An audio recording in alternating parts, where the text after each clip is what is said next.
नमस्कार, नवीन न्यूज में आपका स्वागत है। देखते हैं आज की 44 छोटी बड़ी खबरें। खबर को देखने के बाद अपनी जगह के साथ कमेंट जरूर करें। आय से अधिक संपत्ति मामले में पाटलिपुत्रा सेंट्रल कोऑपरेटिव बैंक के विकास पदाधिकारी भवेश कुमार सिंह के आधा दर्जन ठिकानों पर छापेमारी की गई। आर्थिक अपराध इकाई की टीम पटना के 4 और गोपालगंज के 2 ठिकानों पर तलाशी ली। विकास पदाधिकारी के पास आय से 60% अधिक संपत्ति होने की जानकारी मिली है। ईयू की टीम ने पटना में रूपसपुर थाना अंतर्गत राम जयपाल नगर में पुष्पक रेसिडेंसी अपार्टमेंट के फ्लैट नंबर 203, अगमकुआं थाना के जकड़ियारपुर मोहल्ले में गोदाम गली के पास पहाड़ी स्थित 5 मंजिला भवन, बिहटा के बेला स्थित जय माता दी राइस मिल और एसपी वर्मा रोड स्थित कोऑपरेटिव बैंक के कार्यालय में छापेमारी की।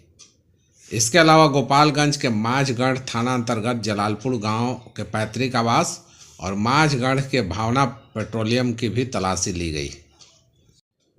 बिहार परिवहन विभाग ने वाहन चालकों को बड़ी राहत देते हुए त्रुटिपूर्ण ई चालानों के निस्तारीकरण या संशोधन के लिए ऑनलाइन शिकायत सेवा शुरू की है।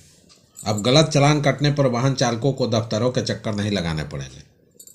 परिवहन सचिव राजकुमार ने बताया कि इस सेवा को उपलब्ध कराने के लिए एनआईसी को निर्देश दिया गया था और अब यह e-चालान.परिवहन.गवर्नमेंट.इन पर ऑनलाइन ग्रीवांस सेवा के रूप में उपलब्ध है। फिलहाल आवेदकों की सुविधा के लिए आवेदन ऑनलाइन और ऑफलाइन दोनों माध्यमों से स्वीकार किए जाएंगे, जिससे आम लोगों को समय की बर्बादी और भाग दौड़ से मुक्ति मिलेगी। बिहार और दिल्ली के बीच सफर करने वालों के लिए बड़ी राहत की खबर आ रही है। पटना से दिल्ली का लंबा और थकाऊ सफर अब इतिहास बनने वाला है। सूत्रों के मुताबिक इस रूट पर पहली बार स्लीपर वंदे भारत ट्रेन चलाई जाएगी, जो करीब 1000 किलोमीटर की दूरी महज 8 घंटे में पूरी करेगी। प्रधानमंत्री नरेंद्र मोदी इस हाई स्पीड ट्रेन को हरी झंडी दिखा सकते हैं और इसकी शुरुआत इसी महीने होने की संभावना है। अभी पटना से दिल्ली का सफर राजधानी संपूर्ण क्रांति या अन्य एक्सप्रेस ट्रेनों से करने में 12 से 14 घंटे तक का समय लग जाता है, लेकिन स्लीपर वंदे भारत के आने से यह सफ़र लगभग आधे समय में पूरा हो सकेगा। यही वजह है कि इस रूट के लिए एक गेम चेंजर यह माना जा रहा है। राजद के पूर्व नेत्री रितु जायसवाल ने बिहार की दाखिल खारिज व्यवस्था पर गंभीर सवाल उठाए हैं। उन्होंने कहा कि अंचल कार्यालयों में बिहार भूमि दाखिल खारिज अधिनियम 2021 की तय समय सीमा का खुलेआम उल्लंघन किया जा रहा है। इसके बावजूद किसी भी पदाधिकारी या कर्मचारी की जवाबदेही तय नहीं होती है। रितु जायसवाल ने आरोप लगाया कि दाखिल खारिज आवेदन महीनों तक बिना किसी वजह के लंबित रखे जाते हैं, ताकि भूमि खरीदार परेशान होकर चढ़ावा देने के लिए मजबूर हो जाए। उन्होंने कहा कि यह रवैया आम लोगों के साथ सीधा अन्याय है, लेकिन जमीनी स्तर पर स्थिति इसके बिल्कुल विपरीत दिखाई देती है। कई अंचल कार्यालयों में आवेदन 2 से 3 महीने तक लंबित रहने की शिकायतें आम हैं। रितु ने बिहार सरकार से इस व्यवस्था में सुधार और संबंधित कर्मचारियों की जवाबदेही तय करने की मांग की है। राजद सुप्रीमो लालू प्रसाद यादव के बड़े बेटे तेज प्रताप यादव एक बार फिर से सुर्खियों में हैं, कारण कि उन्होंने अपनी पार्टी का सदस्यता अभियान शुरू किया है। तेज प्रताप ने इसे महासदस्यता अभियान का नाम दिया है। अपनी पार्टी के कार्यकर्ता और बड़ी अधिकारियों के साथ अपने आवास पर बैठक की। इसके बाद उन्होंने महासदस्यता अभियान 2025-28 की शुरुआत की। प्रताप यादव ने कहा कि संगठन के राष्ट्रीय महासचिव द्वारा मुझे पार्टी का सदस्यता स्लिप देकर प्रथम प्राथमिक सदस्य बनवाया गया। इसके लिए हम अपने सभी संगठन से जुड़े पदाधिकारी और सदस्यता अभियान में अलग अलग जिलों से आए हुए पार्टी के कार्यकर्ताओं का बहुत बहुत धन्यवाद करते हैं। यह सदस्यता अभियान राज्य में दलित, शोषित और वंचितों की आवाज़ बनकर उनके हक और अधिकार की लड़ाई लड़ने और बिहार में बदलाव करने का काम करेगा। राजद के राष्ट्रीय अध्यक्ष लालू प्रसाद यादव के बड़े बेटे और जनशक्ति जनता दल के राष्ट्रीय अध्यक्ष तेज प्रताप यादव ने अपनी बहन रोहिणी आचार्य के बयान का खुलकर समर्थन किया है। रोहिणी आचार्य के द्वारा सुरक्षा की मांग किए जाने के बाद तेज प्रताप ने बिहार की कानून व्यवस्था पर गंभीर सवाल उठाए हैं। हाल ही में रोहिणी आचार्य ने कथित तौर पर राजद के कुछ करीबी लोगों पर दुर्व्यवहार और अपमान का आरोप लगाते हुए सुरक्षा की मांग की थी। इस पारिवारिक विवाद ने बिहार की राजनीति में हलचल मचा दी थी। इसको लेकर रोहिणी आचार्य ने तेजस्वी यादव पर गंभीर आरोप भी लगाए थे।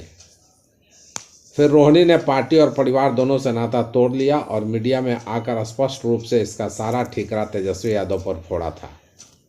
इतना ही नहीं, उन्होंने यह भी कहा था कि मेरे मायके में यह सब कुछ सारे घर के बाकी सदस्य देखते रह गए, लेकिन किसी ने भी तेजस्वी यादव के खिलाफ आवाज़ नहीं उठाई। स्थिति ऐसी होगी कि तेजस्वी यादव मीडिया के सामने आने से कतराने लगे। सुबह का उजाला अब अंधेरे जैसा दिख रहा है। गाड़ियां रुक रुक कर चल रही है और ठंड ऐसे कि हाथ सुन पड़ जाए। बिहार इस वक्त कोहरे और बर्फीली हवाओं की दोहरी मार झेल रहा है। कैमूर और किशनगंज में तापमान रिकॉर्ड तोड़ गिर चुका है। दिसंबर में ही पूरे बिहार में कोहरा लगातार घना होता जा रहा है। राजधानी पटना में हालात सबसे ज़्यादा बिगड़े हुए हैं। पिछले 3 दिनों से दिन भर विजिबिलिटी पर असर पड़ रहा है।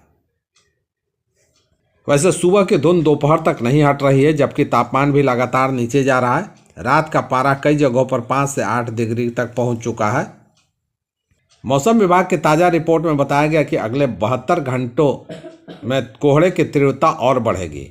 पश्चिमी और उत्तरी बिहार के कई जिलों में रात और सुबह के समय विजिबिलिटी 50 से 200 मीटर तक घट सकती है। यानी यात्रा करने वाले के लिए यह दौर बेहद मुश्किल भरा रहने वाले हैं। रोहतास, गया, औरंगाबाद, अरवल और जहानाबाद जैसे जिलों में भी पारा तेजी से नीचे गिरा है। सुबह और रात की ठिठुरन अब कड़ाके की ठंड जैसा एहसास कराने लगी है। गांव में लोग अलाव का सहारा लेने लगे हैं।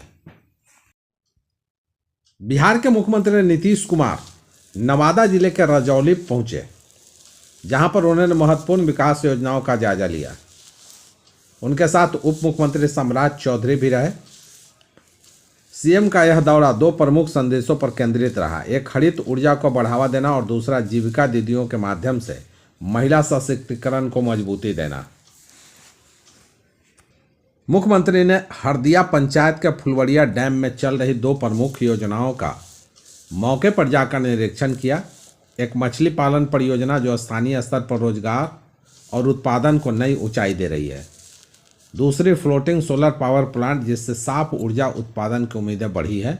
यह नवीकरणीय ऊर्जा की दिशा में बिहार का एक बड़ा कदम है। बिहार झारखंड सीमा पर स्थित यह जलाशय प्राकृतिक सुंदरता के साथ राज्य की विकास योजनाओं का नया प्रयोगशाला बन रहा है। मुख्यमंत्री ने अधिकारियों से प्रोजेक्ट के प्रगति, क्षमता और स्थानीय लाभ से जुड़े बिंदुओं पर विस्तृत जानकारी ली। वहीं रजौली पहुंचकर सीएम ने उन जीविका दीदियों से संवाद किया जिन्होंने मौके पर अपने प्रोडक्ट्स और प्रयासों को लेकर स्टॉल लगाए थे। मुख्यमंत्री ने उनके काम की सराहना की और कहा कि जीविका समूहों ने बिहार में महिलाओं के आर्थिक सशक्तिकरण को नई दिशा दी है। जीविका दीदियों ने मुख्यमंत्री को अपने उत्पादों और आजीविका मॉडल की जानकारी दी, जिसे सीएम ने ध्यान से सुना।